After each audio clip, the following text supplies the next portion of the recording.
Ndichikutambira zvakare pano paHadzirare 263 pano pandokuzivisai manews updates zvinhu zviri kuitika munyika yedu yeZimbabwe. Kana uchiri munyowani pa this YouTube channel kusubscribe mahara utina on the notification bell.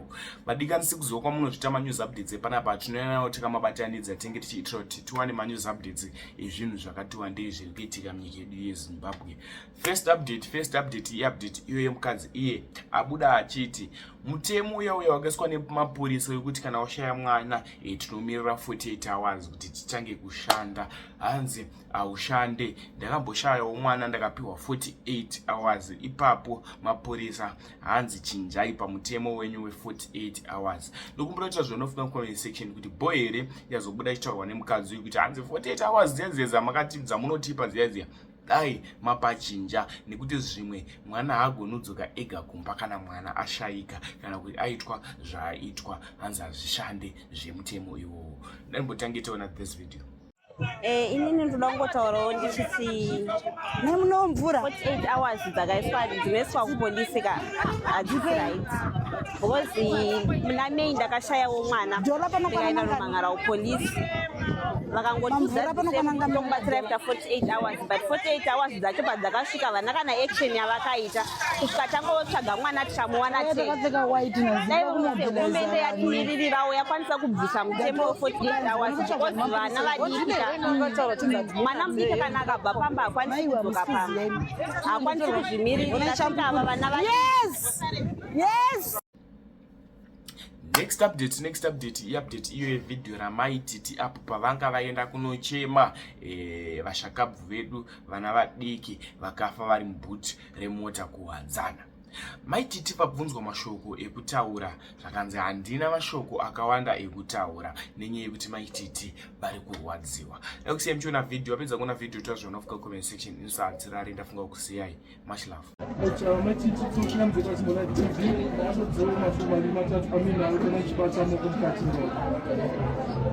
Mashoko handina ngouyawo kuzochema nevamwe samai sezvanambotaura kuti tiri ana mai tine vana, saka chiitiko ichi chaita kuti hama dzedu dziroyo nekuti zvinogona kungoitwawo kwauri mangwana.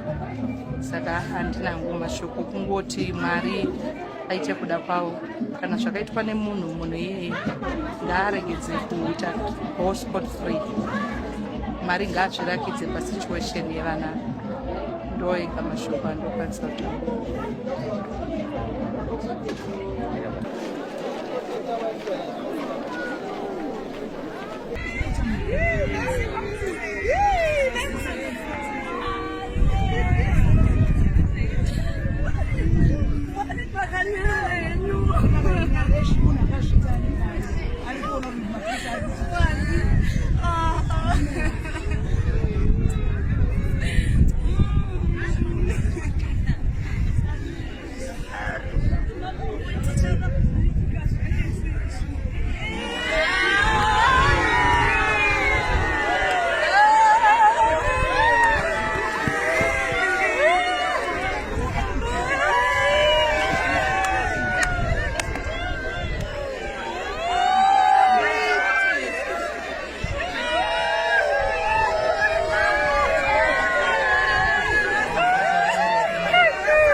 She said that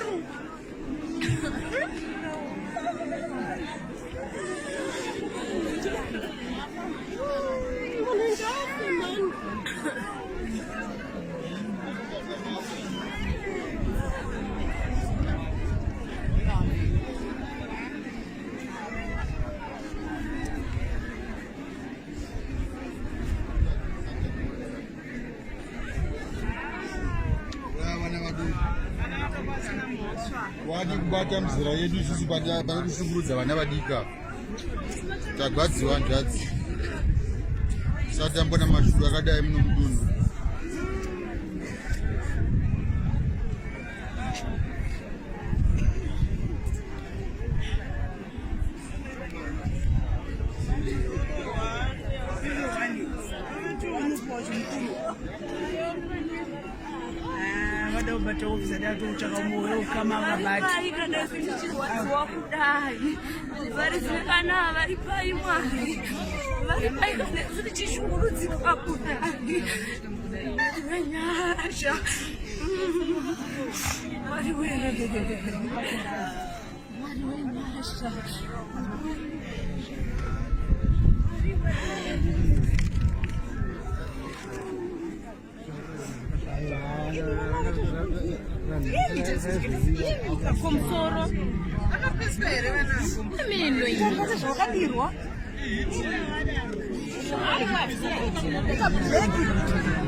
Tarwadziwa singaite